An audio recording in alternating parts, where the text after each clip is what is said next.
I remember how, that night, I lay awake in the wagon lit, in a tender, delicious ecstasy of excitement, my burning cheek pressed against the impeccable linen of the pillow, and the pounding of my heart mimicking that of the great pistons, ceaselessly thrusting the train that bore me through the night, away from Paris, away from girlhood, away from the white enclosed quietude of my mother's apartment, into the unguessable country of marriage.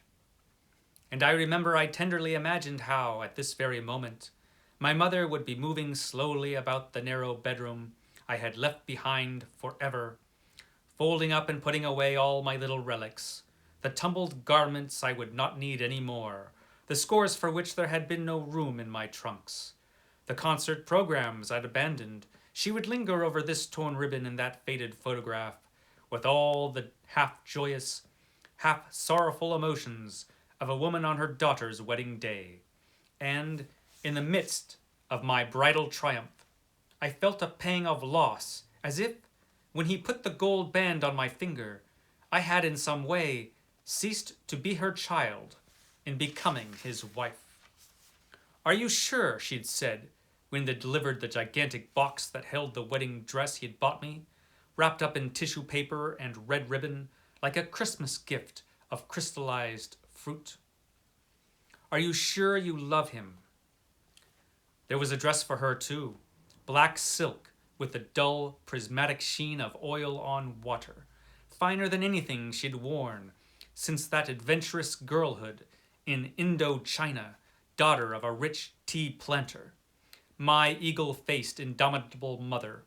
What other student at the conservatoire could boast that her mother had outfaced a junkful of Chinese pirates, nursed a village through a visitation of the plague, shot a man-eating tiger with her own hand, and all before she was as old as I?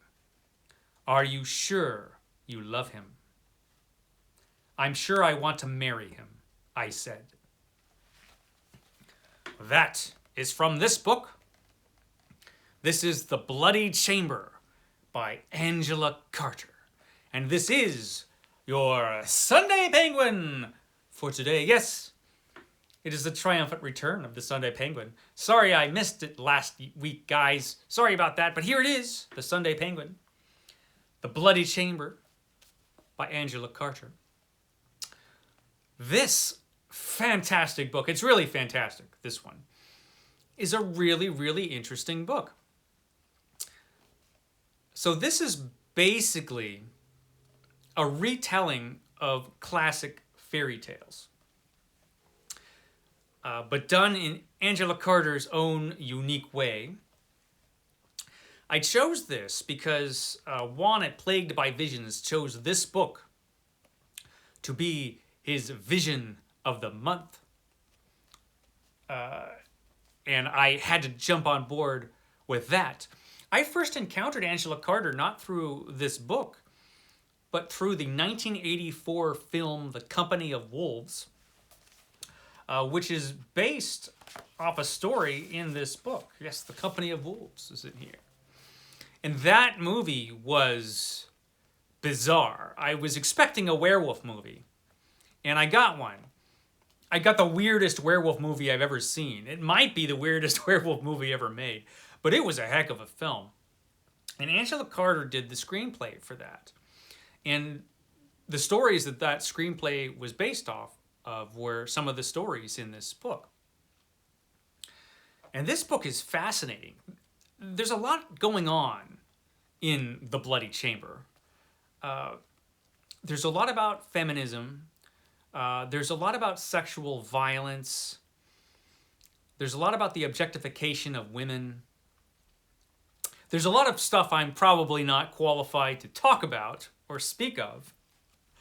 There are others who can shed light on those subjects a lot better than I can. But there are some things from this book that I can speak about because this book is really, really good. And I can talk about the storytelling quality of this book. I actually read this during February Fantasy Stories. It wasn't an official selection for me, but I thought it would fit right in, and it did.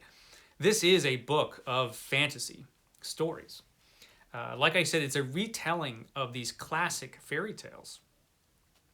And that's not the kind of thing I usually like.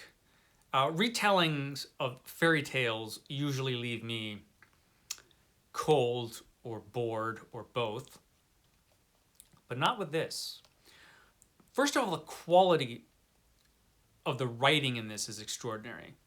The writing is just absolutely beautiful. And not only is it beautiful, but it's perfect for these short stories that she's telling. She can crystallize what's going on in these stories, and the action and the feelings and the themes of these stories are just so well realized in these stories. I think by far the best of the stories in this volume is the first one, The Bloody Chamber. The title story is the first story in this volume. It is a retelling of the story of Bluebeard. I read the first couple paragraphs there. And if you are aware of the story of Bluebeard, if you know that story, and you know this is a retelling of that story, you know this poor young woman is rolling into trouble on this train. And this is such a brilliant retelling of that. Angela Carter throws in all of these interesting elements into that story. And just as a story, it's a great achievement. It is a perfectly constructed short story, a beautifully done fantasy. It has that, she has this ability to take the power of a fairy tale, this basic, primal, dangerous power that fairy tales have, with plots that we know almost in our bones. And she can take these stories and tell them in such a way that while you're reading it, it seems believable, which is tough to do, I would think, with a fairy tale. But she does it in such a way that it's really engaging, and you're just right on board, and you're experiencing the story while you're reading it. Just as stories, these are just so extraordinarily well done. I think the first one is probably the best. Because, I mean, they're all good. But I think the first one is just an exceptional achievement. And I was just shocked by the ending. I just wasn't seeing the ending to this story coming. I was just, yay! It was so good. I want to tell you the ending, but I won't. You should read it and find out. There are just great moments in this. The guy that she's marrying in this story is just, of course he's going to be a creep, you know. And he turns out to be even a worse creep than you'd think. It's just great. Fantastic story. A lot of other great stories in this. There's a story in here that retells The Beauty and the Beast, which is just wonderfully done. Very classy and very beautiful take on that story. There are a lot of great stories in here. Probably the only story that didn't land with me is Puss in Boots. A retelling of Puss in Boots, which is a humorous story. And it's not bad. It just doesn't really work for me. And it didn't really feel like it belonged in here with the rest of these stories. I mean, I know it did. She put it in there, so of course it belonged in there. But it just didn't seem to really work for me. But it probably works for somebody else. Like I said, it wasn't bad at all. None of these stories are. Some wonderful werewolf moments in here. The Red Riding Hood retelling is glorious. There are, like I said, a lot of themes in this book. Like I said, some of them I'm probably not qualified to speak of, but the theme of transformation in this is so very strong and seems to flow through all of these stories. The idea of transformation, the fact that transformation is possible, that you don't have to be what you started off being or what other people think that you are. You can transform. You can become something else. You can become more of what you want to be, perhaps, or transformations can go the other way too. Transformations can lead to disaster. But the theme of transformation is so strong through all of this little book. It is worth mentioning and certainly something to look at and think about. Altogether, it's just a brilliant little book. I thoroughly enjoyed it. Highly recommend this thing.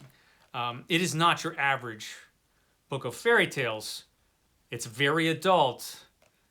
There's sex and violence and danger and death and all kinds of things like that in here. But you know, fairy tales are dangerous things. That's part of what gives fairy tales their power. They are tales of danger. And this is very much of that tradition.